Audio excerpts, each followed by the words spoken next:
Grant Priscilla thought he had committed the perfect crime.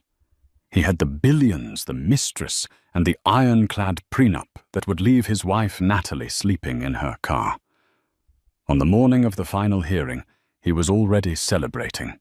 He told his friends she was a nobody from nowhere, a fixer-upper he was finally discarding. He thought he knew everything about the woman he shared a bed with for 5 years. But when the gavel banged and the judge looked over his glasses to ask one simple question, "Mr. Priscilla, do you know who your wife's father is?" the laughter stopped, and the nightmare began. The crystal flute shattered against the marble fireplace, but nobody cared.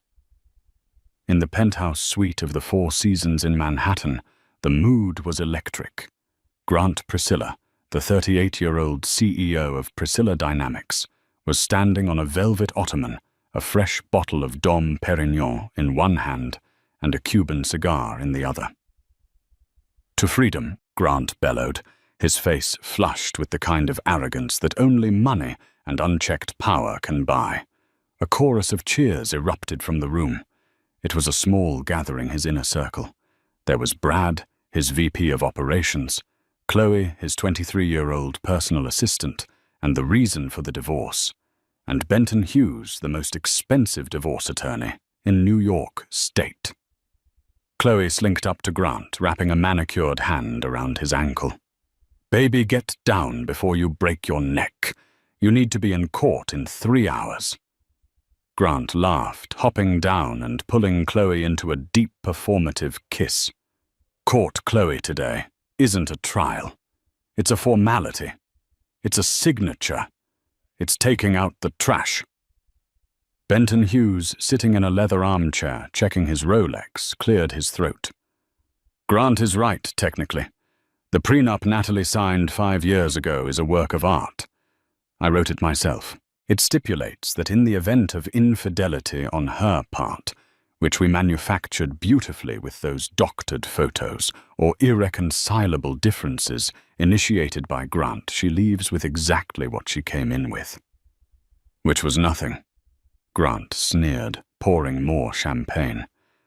"She was a waitress in a diner in Ohio. I found her. I polished her. I bought her the clothes, the etiquette lessons, the jewelry, and now I'm taking it all back. The jewelry stays in the vault. The clothes stay in the closet. She walks out of that courtroom with a suitcase of Target t-shirts and a bus ticket back to Cornfield, USA. Brad chuckled nervously. "She didn't fight back at all. No countersuit. That's the beauty of it," Grant said, his eyes gleaming with malice. "She's too stupid to fight.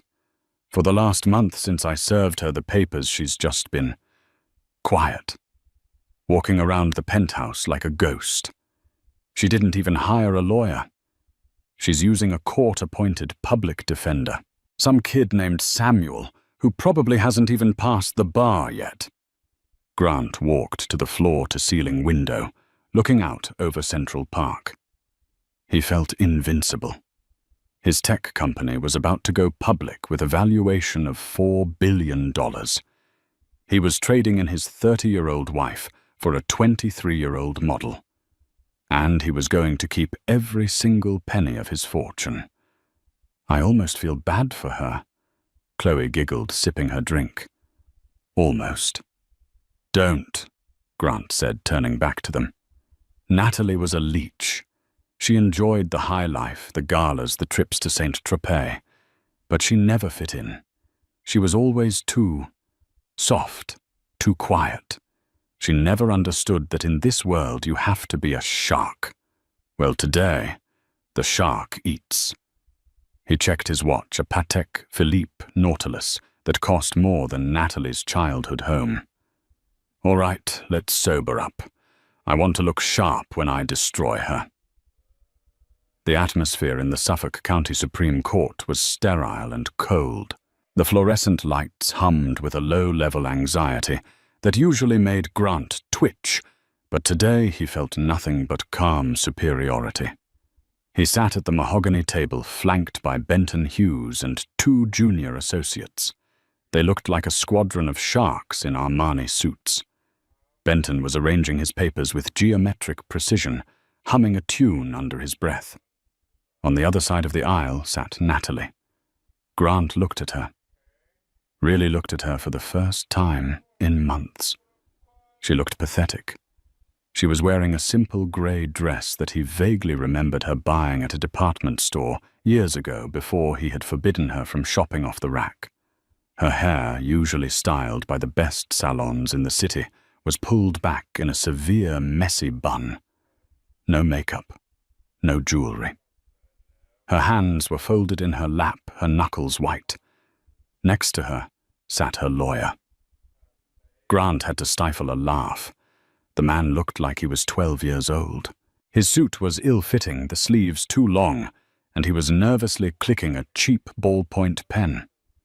He had a stack of disorganized papers in front of him and was whispering frantically to Natalie. Natalie didn't respond. She just stared straight ahead at the empty judge's bench. "Look at them," Grant whispered to Benton. "It's like bringing a plastic spoon to a gunfight." Benton smirked. "Don't get cocky. Just let me do the talking. We present the prenup. We present the separation of assets. We ask for immediate eviction from the marital residence. Judge Harrison is presiding today. He's a hard ass, hates emotional outbursts. He'll love our efficiency." "Judge Harrison," Grant frowned. "I thought we had Judge Miller." Last-minute switch. Benton shrugged. "Doesn't matter. The law is the law, and the contract is ironclad." The bailiff's voice cut through the air. "All rise. The Honorable Judge Harrison presiding." The door to the chambers opened, and Judge Harrison walked in. He was a terrifying figure, an older man perhaps in his late 60s, with steel-grey hair and a face carved from granite. He didn't look at the lawyers. He didn't look at the gallery. He sat down, adjusted his robe, and opened the file in front of him with a heavy thud. "Be seated," the judge rumbled. His voice was deep gravelly and echoed in the silent room. Grant sat down, smoothing his tie. He caught Natalie's eye for a split second. He expected to see fear, tears, begging. Instead, he saw something that unsettled him. Her eyes were dry, and they were cold, ice cold. For a fleeting second, the mousy waitress from Ohio vanished, and something else looked back at him. But then she blinked, and the look was gone, replaced by the submissive, downward gaze he was used to. "Docket number 4921. Judge Harrison read his eyes scanning the papers. "Priscilla versus Priscilla. Petition for divorce, division of assets, and enforcement of prenuptial agreement. Castle, ready for the plaintiff, Your Honor," Benton said, standing up smoothly. "Ready for the defendant, Your Honor." The young lawyer squeaked, standing up halfway, before sitting back down nervously. "Mr. Hughes," the judge said, looking at Benton. "I've reviewed the filing. You are claiming that the prenuptial agreement bars Mrs. Priscilla from any claim to the marital assets, spousal support, or the primary residence. Is that correct?" "That is correct, Your Honor," Benton said, walking toward the bench. "The agreement was signed 5 years ago, notarized and witnessed. Mrs. Priscilla was of sound mind. The terms are explicit. Whatever Mr. Priscilla acquired during the marriage remains his sole property. Whatever Mrs. Priscilla brought into the marriage, which the financial disclosure shows, was approximately $200 in a checking account, and a 2012 Honda Civic remains hers." Grant smirked. He loved hearing that part. "And," Benton continued, "given the swift nature of these proceedings, we are asking for an order for Mrs. Priscilla to vacate the penthouse by 5:00 p.m. today." The judge didn't nod. He didn't look impressed. He just turned his gaze slowly toward the defense table. "And you, Mr." The judge squinted at the nameplate. Mr. Kincaid, do you have a rebuttal? The young lawyer, Samuel Kincaid, stood up. His hands were shaking slightly. Your Honor, yes, we are not contesting the divorce. My client wants the divorce just as much as Mr. Priscilla does. Grant snorted. Of course she does. She wants to get out before I humiliate her further. However, Samuel continued, his voice gaining a tiny bit of strength, we are contesting the validity of the prenuptial agreement. Benton laughed out loud. Validity on what grounds? It's standard boilerplate. On the grounds of fraud and coercion, Samuel said, swallowing hard. Fraud? Benton shot back, indignant. Miss Priscilla is a pillar of the business community. This is a desperate attempt to grab cash. Judge Harrison held up a hand. The room went silent instantly. Mr. Kincaid, the judge said softly, fraud is a serious accusation. Do you have evidence? We do, Your Honor, Samuel said. He reached into his messy stack of papers and pulled out a single, thick blue envelope. It wasn't a legal document. It looked like personal stationery. But before we submit it, my client requests permission to address the court directly. Benton jumped up. Objection. She has counsel. This is grandstanding. Judge Harrison looked at Natalie. She was still sitting perfectly still. Overruled, the judge said. It's a divorce hearing, Mr. Hughes, not a murder trial. If Mrs. Priscilla wants to speak, let her speak. Grant rolled his eyes. Let her cry, he thought. Let her beg. It will make the victory sweeter. Natalie stood up. The change in her posture was subtle but immediate. The shoulders that had been slumped for 5 years suddenly squared. She didn't smooth her dress. She didn't fidget with her hair. She walked to the center of the room, standing directly in front of the judge's bench, ignoring the podium. She didn't look at the judge. She turned slowly, deliberately to face Grant. 5 years ago. Natalie began, her voice not shaky, but clear and resonant. Grant told me he loved me. He told me he wanted to take care of me. I was 22. I was working double shifts to pay for my mother's medical bills. I was tired, and he looked like a prince. She took a step toward Grant's table. Benton Hughes looked ready to tackle her, but Grant waved him off. He was amused. He told me the prenup was just a formality, Natalie continued. He said his board of directors required it. He said, Natalie, it's just paper. What's mine is yours. I believed him, because I didn't know that what was his wasn't actually his money. Grant's smile faltered. What is she talking about? He hissed to Benton. I didn't know. Natalie said, her voice dropping an octave, that Grant Priscilla's initial capital, the seed money for Priscilla Dynamics, didn't come from his own savings. It came from an illegal loan shark operation run out of New Jersey, money laundering, racketeering. Objection! Benton screamed, slamming his hand on the table. This is slander. Absolute lies. Is it? Natalie asked calmly. She turned to her young lawyer. Sam, the blue envelope, please. Samuel Kincaid walked over and handed the envelope to the bailiff, who handed it to Judge Harrison. Inside that envelope, Natalie said, facing the judge now, are the original ledgers, the ones Grant thought he burned 3 years ago. He didn't burn them. He gave them to me to hold on to in a safety deposit box that he thought was in his name. It wasn't. Grant felt a cold sweat break out on his back. He remembered the ledgers. He had been drunk one night, paranoid about the IRS, and had given a box of files to Natalie to hide in her gym locker, thinking she was too stupid to look inside. He had retrieved them a week later and burned them, or so he thought. That's impossible, Grant stammered, standing up. I'd destroyed those. The courtroom went deadly silent. Judge Harrison looked up from the documents inside the envelope. His eyes were wide. Mr. Priscilla, you just stated on the record that you destroyed these documents. Are you admitting they existed? No, I mean, she's lying. Grant's face turned purple. This is a setup. She's a waitress. She doesn't know what a ledger looks like. I learned, Natalie said softly. I had a lot of free time in that penthouse while you were with your mistress.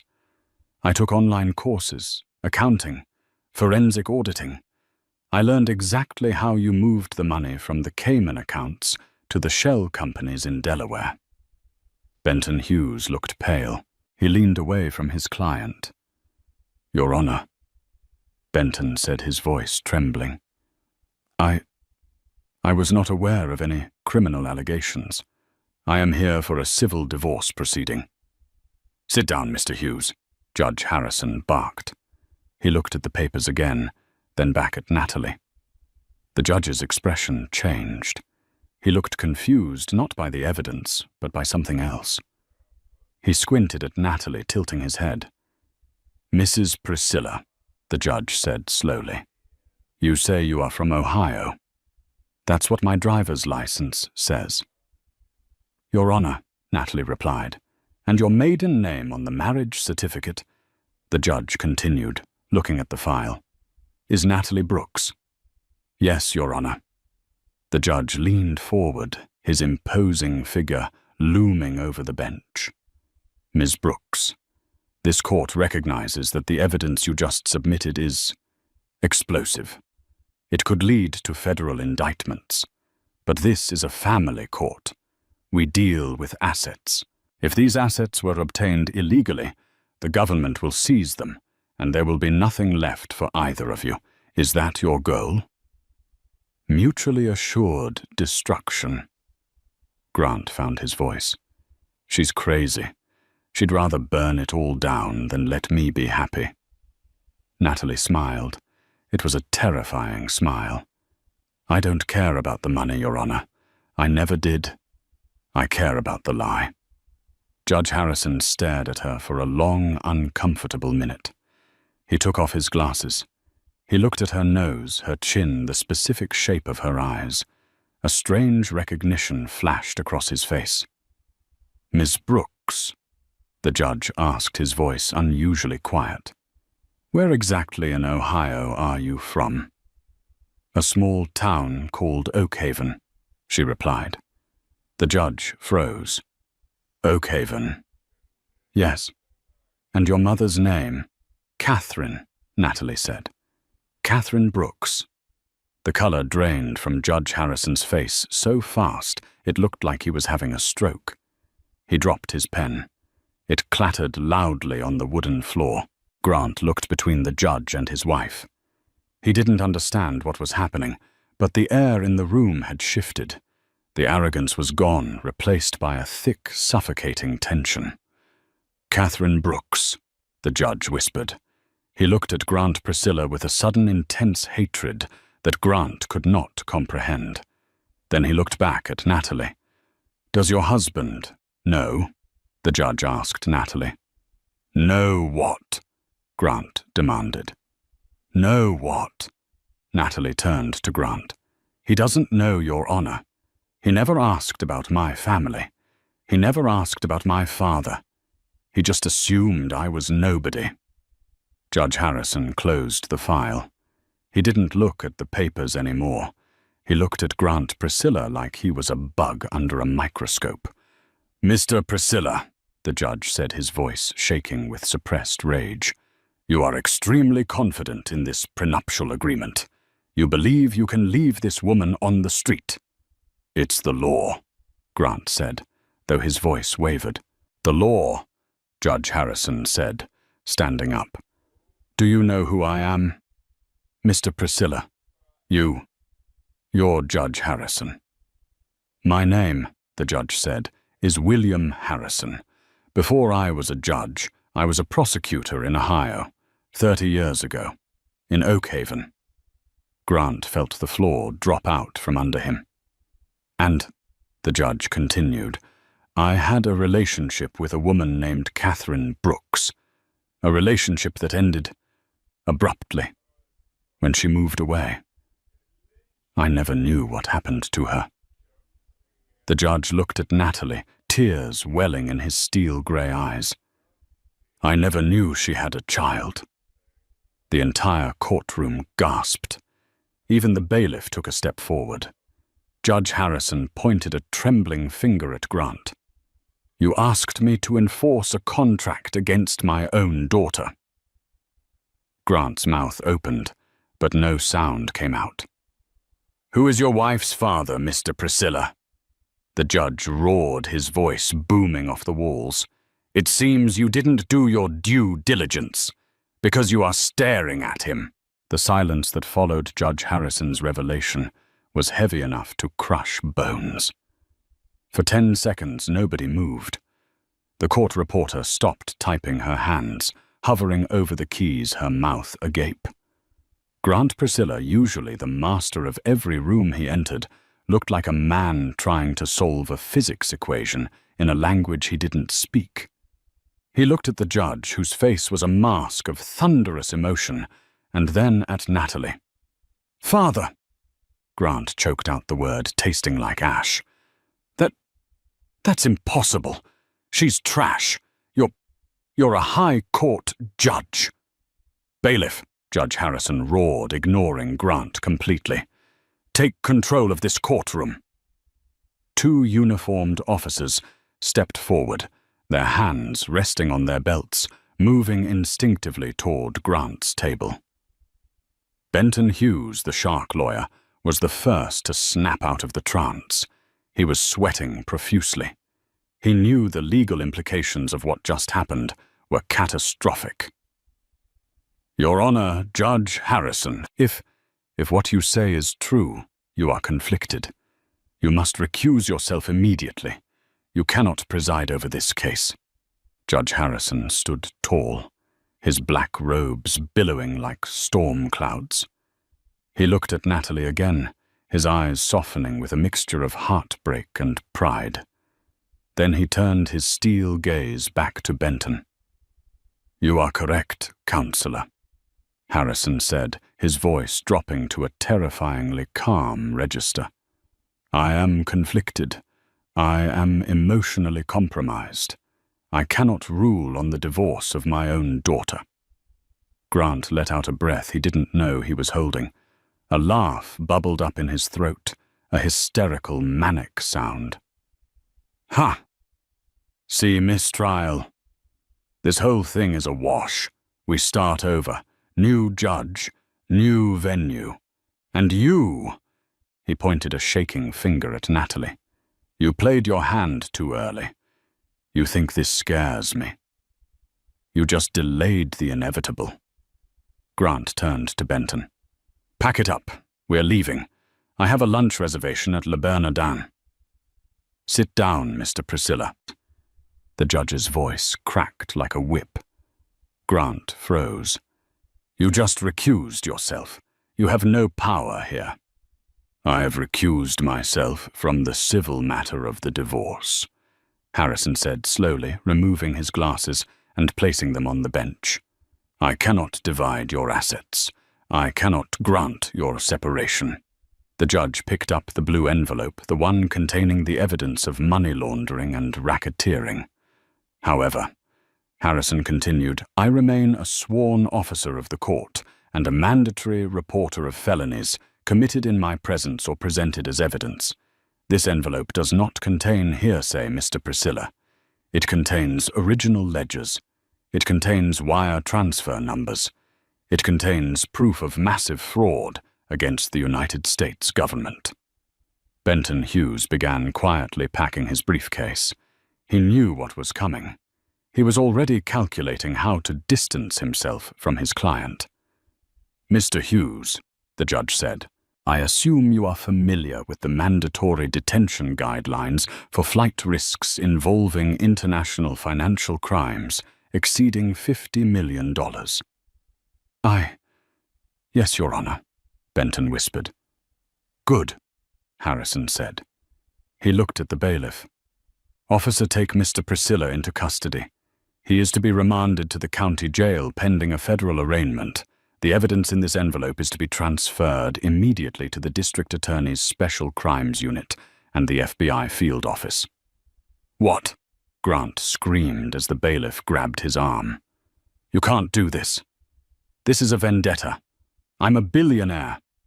I'm Priscilla Dynamics. You have the right to remain silent, the bailiff recited in a monotone voice, pulling Grant's expensive suit jacket back to cuff his wrists. Benton, do something, Grant yelled, struggling as the cold steel clicked around his wrists. Fix this. Benton. Hughes didn't look up. He was busy texting his firm, likely telling them to drop Priscilla Dynamics as a client before the stock market opened. Grant, I advise you to shut up, Benton muttered. As Grant was hauled away, kicking and screaming like a petulant child, he looked back at Natalie. She hadn't moved. She hadn't smiled. She was simply watching him with that same unnerving calmness. Once the doors slammed shut on Grant's screaming figure, the courtroom fell into a stunned silence. Judge Harrison stepped down from the bench. He didn't look like a judge anymore. He looked like an old, tired man who had just seen a ghost. He walked around the counsel tables, ignoring the lawyers, ignoring the bailiffs, until he stood 2 feet away from Natalie. He trembled as he reached out a hand, but stopped short of touching her, as if afraid she might vanish. Catherine left. He whispered, his voice thick with 30 years of pain. One day, she was there, and the next, gone. She left a note saying she wasn't ready, saying I was too focused on my career. I looked for her, Natalie. For 5 years, I looked for her. Natalie's mask finally cracked. A single tear traced a path down her cheek. She told me you died, she said softly. She told me my father was a good man, who died before I was born. She didn't want me to know I was abandoned. I never abandoned you, Harrison said, tears spilling over now. I didn't know you existed. If I had known, my God, if I had known. I found out 3 years ago, Natalie said, wiping her face. I found a box of old letters my mom hid in the attic after she passed. Letters she wrote to you but never sent. I tracked you down. I saw you were a judge here in New York. Why didn't you tell me? Harrison asked. Because by then I was already married to Grant, Natalie replied, her voice hardening again. I was already trapped, and I knew that if I came to you as his wife, he would use you. He would use your influence. He would corrupt you. I had to wait until I could destroy him first. Harrison looked at his daughter, this stranger, who had his eyes and her mother's chin, and saw a strength he hadn't expected. You planned this. You knew he would file in this county. I made sure of it, Natalie admitted. I made sure his lawyer filed the motion specifically when Judge Miller was on vacation, knowing you were the alternate. I gambled everything on you being the man my mother wrote about in those letters, the man who hated bullies. Harrison let out a shaky breath and finally pulled his daughter into a hug. It was stiff and awkward, filled with decades of missing time. But it was real. You have his money, Harrison whispered into her hair. You have the evidence. You have me. We are going to bury him. The holding cell at the Suffolk County Courthouse smelled of bleach and despair.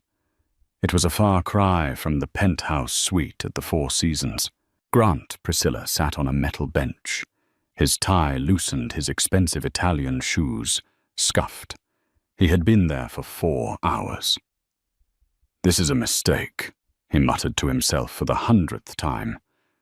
"It's a clerical error. I'll make a call. I'll buy the jail if I have to."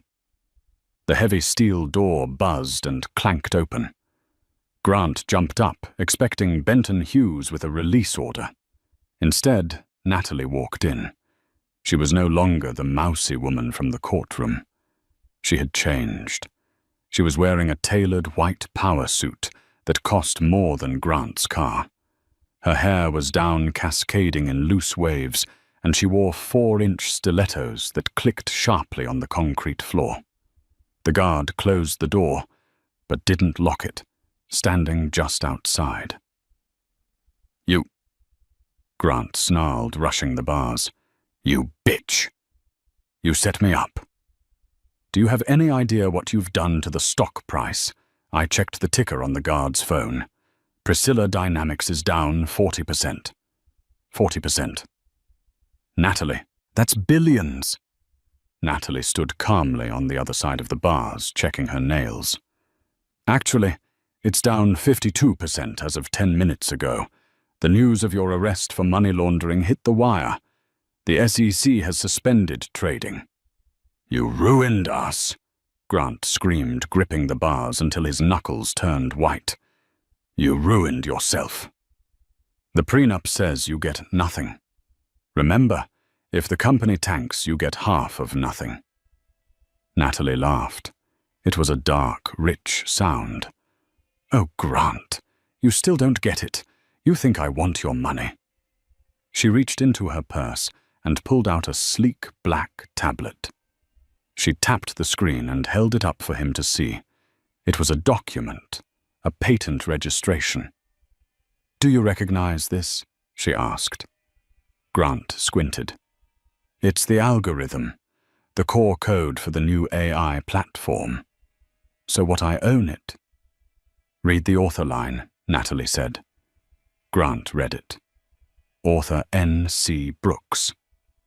"N.C. Brooks," Grant whispered. "Who is that?" "Natalie Catherine Brooks," she said. "Me." "You," Grant scoffed. "You can barely work a microwave. You were a waitress." "I was a waitress because I was putting myself through a PhD in computer science at MIT online." Natalie said, her voice dripping with disdain. "I met you while I was working my way through grad school. I didn't tell you because I wanted to see if you liked me. When I realized you only liked the idea of owning me, I stayed quiet. I watched you struggle with the code for Priscilla Dynamics. I watched your engineers fail for 2 years. She stepped closer to the bars. "Who do you think fixed the code, Grant? Who do you think went into your laptop while you were passed out drunk or with your mistresses and patched the kernel so the system wouldn't crash? Who built the product you're selling?" Grant's face went slack. He remembered the mornings when the code would miraculously work after weeks of bugs. He had always assumed his team had pulled an all-nighter. He had taken the credit. You wrote it. I wrote every line," Natalie said. "And because I never signed an employment contract with Priscilla Dynamics, and because I filed the patent under my maiden name 3 years ago before you ever invented it, I own it. The company doesn't own the tech, Grant. I do." Grant staggered back and sat heavily on the bench. His world was spinning. "But the prenup. Whatever is mine is mine." "The prenup covers your assets," Natalie corrected. "The patent isn't your asset. It never was. It's mine. And since the company's entire valuation is based on that technology, Priscilla Dynamics is effectively selling a stolen product, which means the company is worthless," Grant whispered. "Bingo." Natalie smiled. "I'm not taking half your fortune, Grant. I'm taking the source of it. I've already licensed the technology to your biggest competitor, Omnicorp. They signed the deal this morning. The signing bonus alone is more than your entire liquid net worth. Grant looked up at her, his eyes wide with horror. He realized finally that he hadn't been living with a victim. He had been living with a predator who was simply biding her time. "Why?" he croaked. "Why wait 5 years? Why let me humiliate you?" "Because," Natalie said, her voice turning cold as ice, "I needed to know where the bodies were buried. If I had left you 3 years ago, you would have just been a rich ex-husband who stole my code. I needed to destroy you completely. I needed the Cayman ledgers. I needed the wire fraud. I needed to make sure that when I left, you wouldn't be going to a bachelor pad in the Hamptons. You'd be going to federal prison." She turned to leave. "Wait," Grant begged, scrambling to the bars. "Natalie, wait. We can work this out. I can change. We can be a power couple. With your brain and my connections." "You have no connections, Grant," she said without looking back. "Chloe called me, by the way." Grant froze. "Chloe." "She saw the news," Natalie said, pausing at the door. "She wanted to know if the jewelry you bought her was going to be seized by the feds. I told her yes. She told me to tell you to rot in hell. She's already on a plane to Dubai with Brad." "Brad, my VP. Brad has been feeding me info on you for 2 years," Natalie said, opening the door. "He didn't like how you talked to him. People remember how you treat them, Grant. Even the little people." The door slammed shut, leaving Grant alone in the silence. The reality of his situation began to sink in. No money, no company, no friends, no wife. And the judge who held his fate in his hands was the father of the woman he had tormented.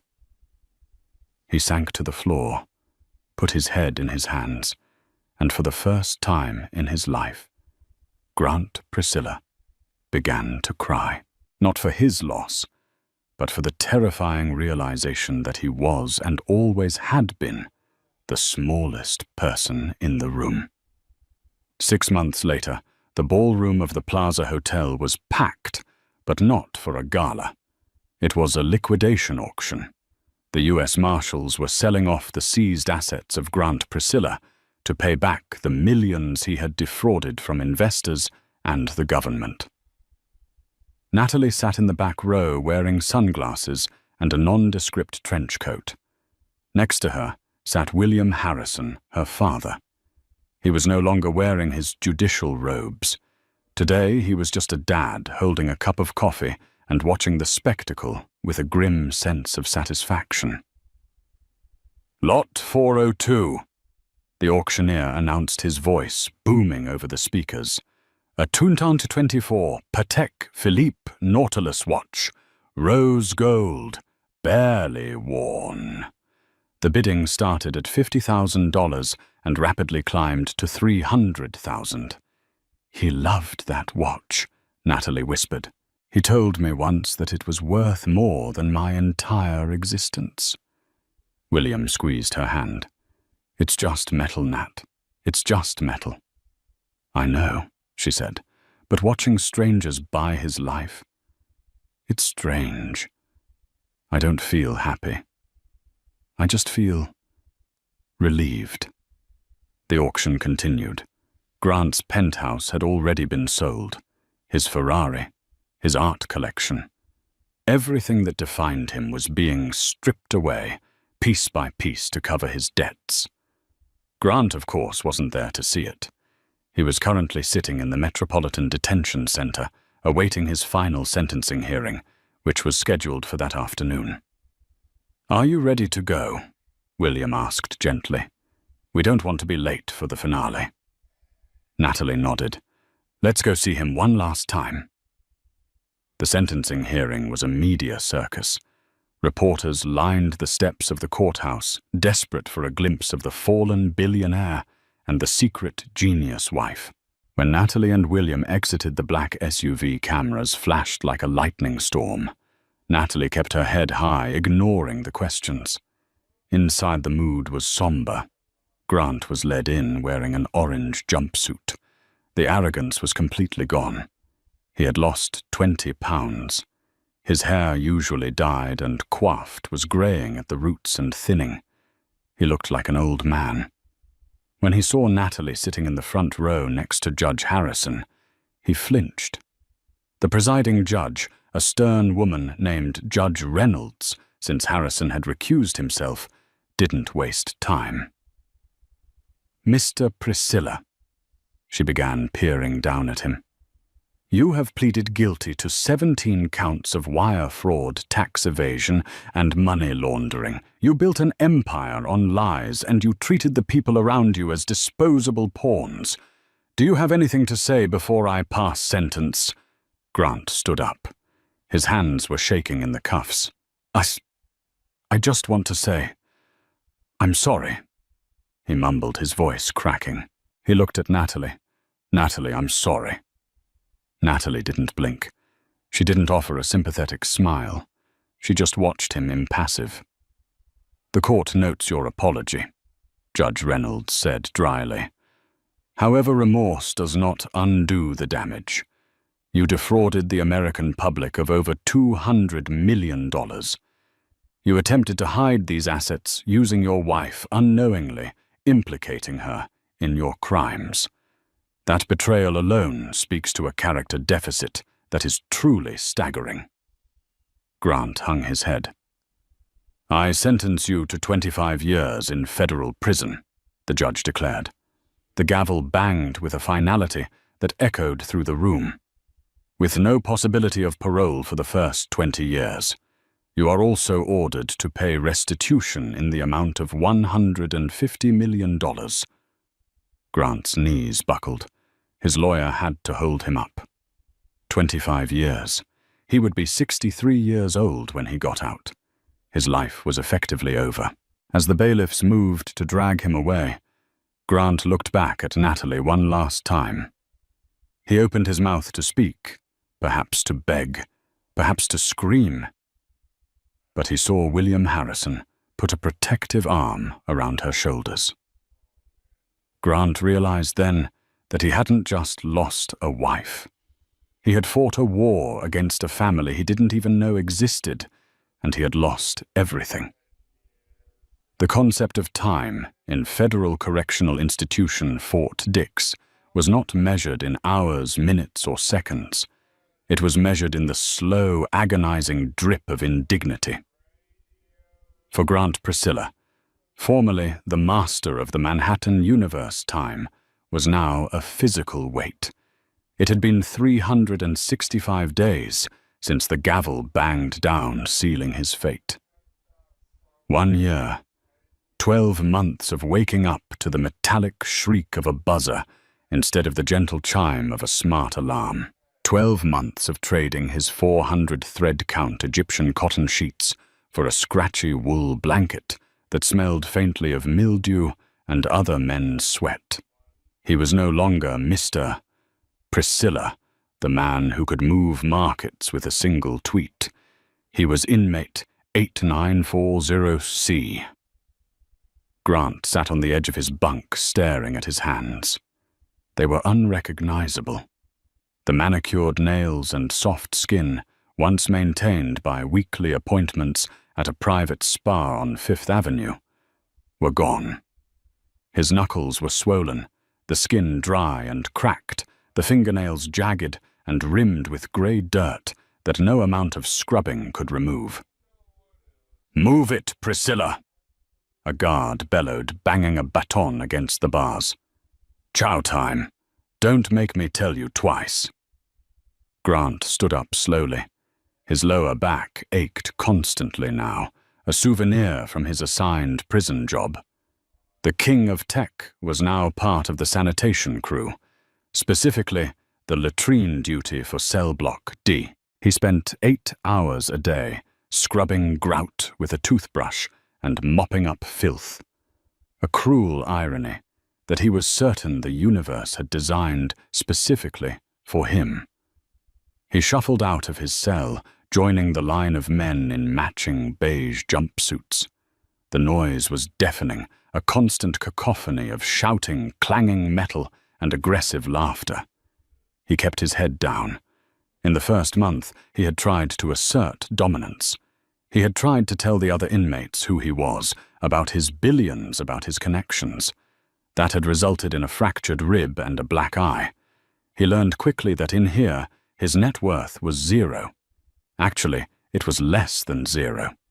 He was a white-collar crook who stole from grandmas and pension funds.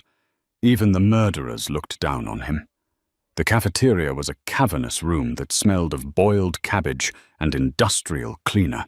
Grant took his tray, a slab of grey meatloaf that leaked a watery orange grease, and found a seat at the far end of a metal table alone.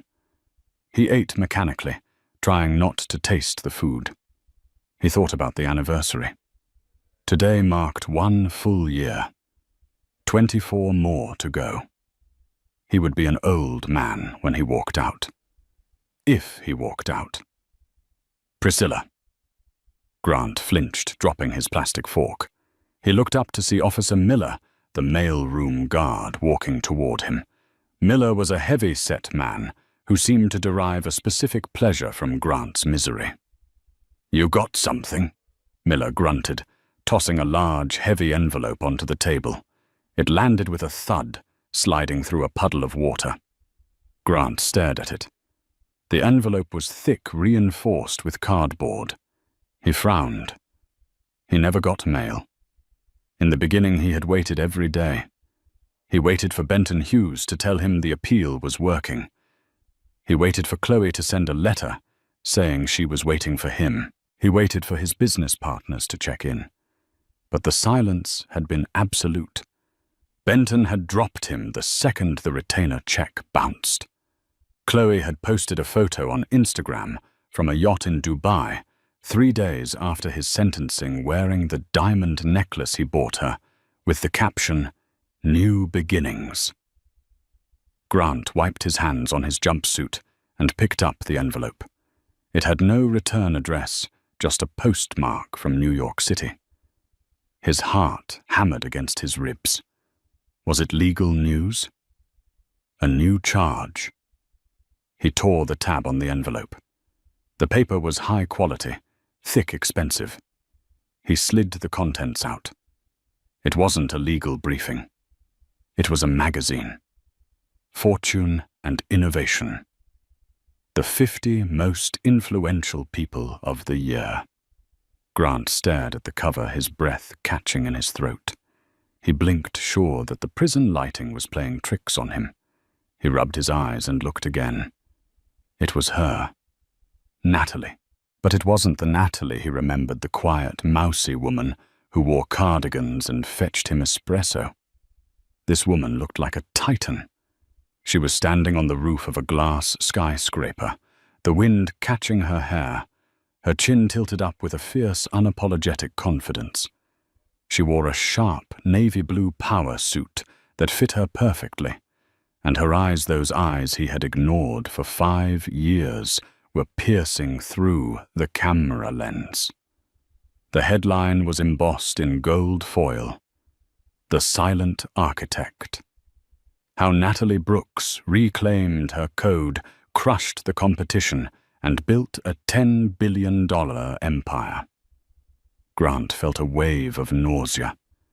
He opened the magazine with trembling fingers, the glossy pages feeling alien against his rough skin. He found the feature article. For years, Silicon Valley wondered who was really behind the revolutionary Priscilla algorithm, the article began. We assumed it was the brash, loud-mouthed CEO, Grant Priscilla. We were wrong. The genius was sitting quietly in the background, serving tea and writing code that would change the world. Grant read on his eyes, scanning the text frantically. The article detailed everything. It described how Natalie had launched Brooks Tech using the patent she had secretly registered. It described how she had hired the top engineers, many of whom Grant had fired for insubordination, and built a culture of transparency and innovation. It detailed the acquisition of his former company's assets. When Priscilla Dynamics was liquidated by the federal government, the article read, "Brooks Tech was the highest bidder."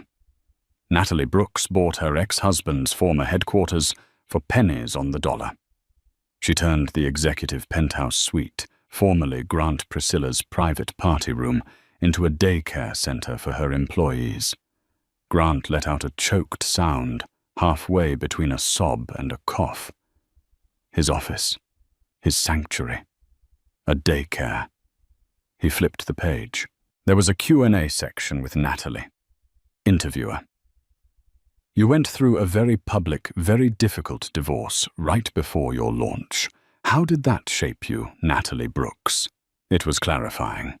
I was married to a man who measured his worth by how small he could make others feel. He thought power was about shouting and intimidation. He taught me exactly what kind of leader I didn't want to be. In a way, I owe him a thank you. His arrogance gave me the time I needed to perfect my product.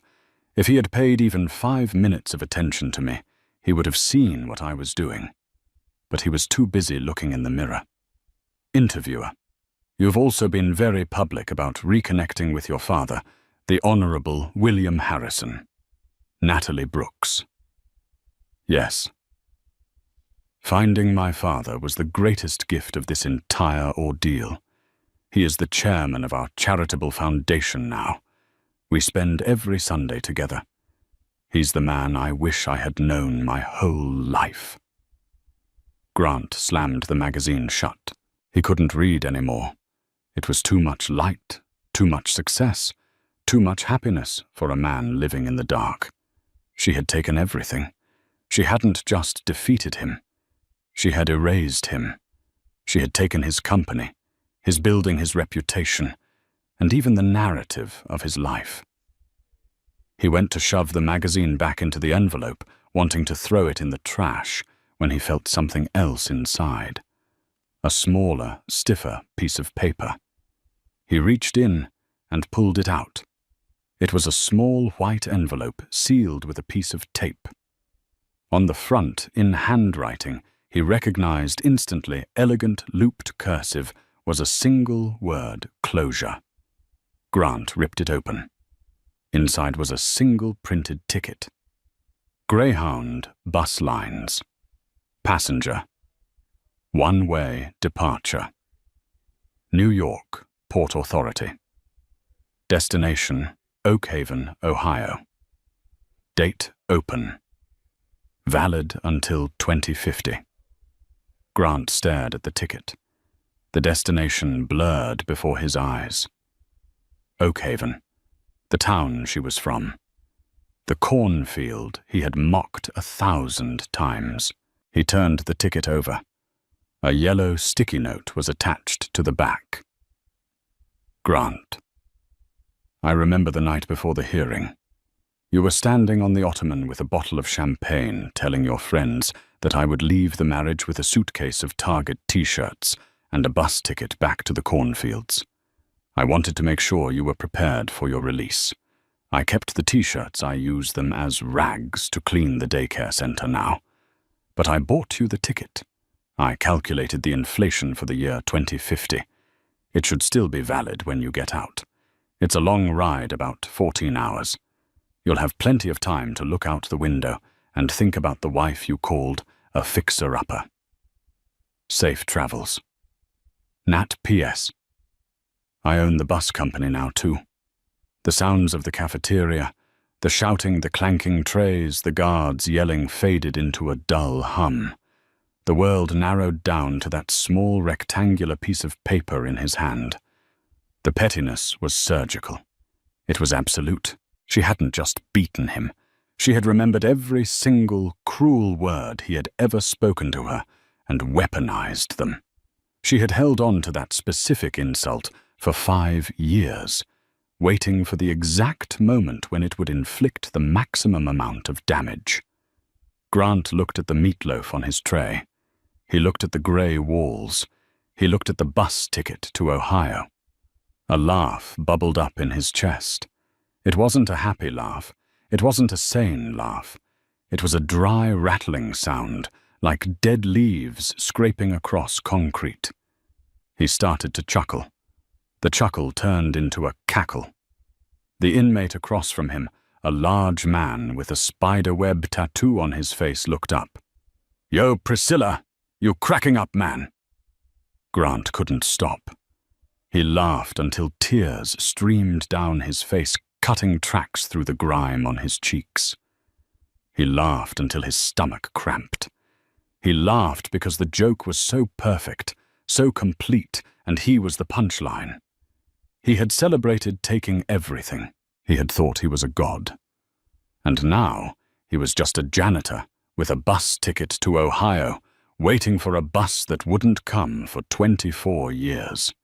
He clutched the ticket to his chest like it was a lifeline curled forward over his tray, and let the laughter dissolve into racking, silent sobs. From the glossy cover of the magazine, Natalie Brooks smiled her enigmatic smile, looking past him toward a future that he would never, ever touch. And that, ladies and gentlemen, is the definition of the long game. Grant Priscilla spent 5 years underestimating his wife, thinking his money made him invincible. He didn't realize that while he was building a house of cards, Natalie was building a fortress of evidence, patience, and brilliance. In the end, the waitress from Ohio served him the coldest dish of revenge possible, a one-way ticket to the very life he mocked, paid for, by the fortune he tried to steal. It just goes to show that character always outlasts cash. Grant thought he could buy his way out of anything, but he couldn't buy class, and he certainly couldn't buy his way out of federal prison. "I want to know your thoughts," was Natalie's final gift with the bus ticket. Too petty, or was it the perfect poetic justice? Would you have been that patient? Let me know in the comments section below. If this story gave you chills, please smash that like button and share this video with a friend who loves a good karma story. Don't forget to subscribe and turn on notifications so you never miss a beat. We have more shocking stories of arrogance and justice coming your way tomorrow. Thanks for watching, and stay humble.